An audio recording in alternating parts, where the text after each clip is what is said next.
تھا کل کے میں نے اپنے پروگرام میں بھی یہ کہا تھا کہ تقریباً 20 کے قریب ایسے لوگ موجود ہیں اس وقت بھی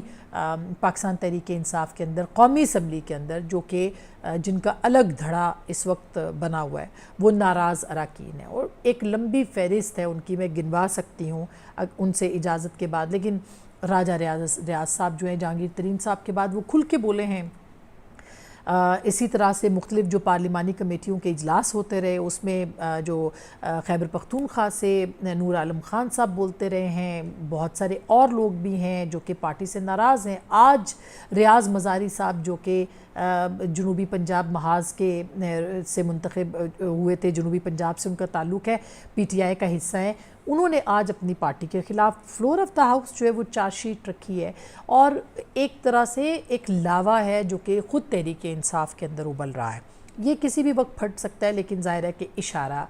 نہیں ہے اور اشارے کی دیر ہے، اور آپ کو پتہ ہے کہ اشارے جو ہیں وہ کہاں سے ہوتے ہیں۔ لیکن صورتحال یہ ہے کہ گورننس کے جو مسئلے ہیں، جس طرح سے آج کی بات یا آج کی کابینہ کی لڑائی ہے، یا فواد چودھری صاحب نے جو اسٹیٹمنٹ دیا ہے، یہ اسٹیٹمنٹ اس لیے دیا ہے کیونکہ پاکستان تحریک انصاف کے اندر یہ بات مستقل زیر بحث ہے کہ وہ عوام کو ڈیلیور کرنے میں کامیاب نہیں ہو رہے، اور اب فیس سیونگ کے لیے وہ برڈن شفٹ کر رہے ہیں ان غیر منتخب لوگوں کے اوپر، جو کہ کسی وقت میں خود وزیر اعظم نے منتخب کر کے کابینہ کا حصہ بنائے، اور مختلف وقتوں کے اندر وزیر اعظم سے یہ سوال پوچھا جاتا رہا ہے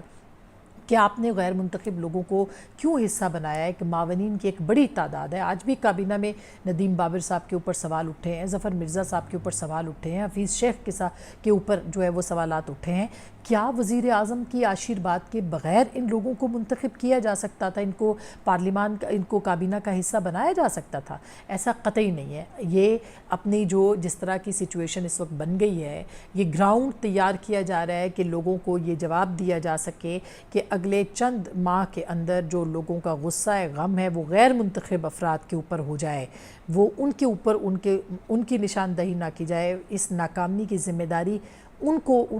ذمہ داری اس کی جو ہے ان کے اوپر نہ ڈالی جائے۔ تحریک انصاف اس کے لیے پوری طرح سے، اور آج بھی فواد چودھری صاحب نے اگر سٹیٹمنٹس دیے ہیں، یہ ممکن نہیں ہے کہ انہوں نے یہ سٹیٹمنٹس جو ہیں وہ عمران خان صاحب کے کہے بغیر جو ہے وہ دیے ہوں۔ بہت امپورٹنٹ باتیں انہوں نے کی ہیں اور بہت اہم باتیں کی ہیں، لیکن اس کے باوجود اس کا جو کرکس ہے، اس کا ایک اہم جملہ جو کہ فواد چودھری صاحب نے اپنے اس ولاگ میں،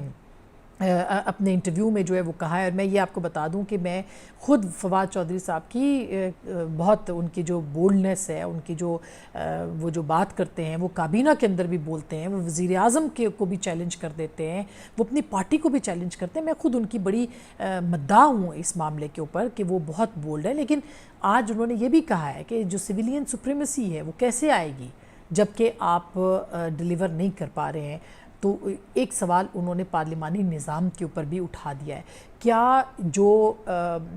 سوچنے والے ہیں وہ یہ بات سوچیں گے کہ اس ساری ناکامی کا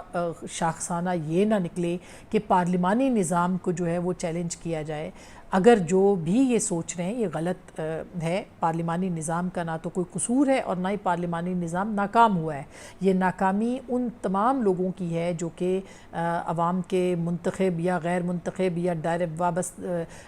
ڈائریکٹ یا انڈائریکٹ جو بھی ہے، جس طرح بھی ہے، آئے ہیں، لائے گئے ہیں، جو بھی ہے، ان کی ناکامی ہوگی۔ یہ نظام کی ناکامی قطعی طور پر نہیں ہوگی، لیکن یہ باتیں اب جو ہے وہ شروع ہو گئی ہیں کیونکہ عوام کرونا کے حوالے سے جس طرح کے معاملات ہیں اور عوام کے اندر جو غم اور غصہ ہے اور جو ایک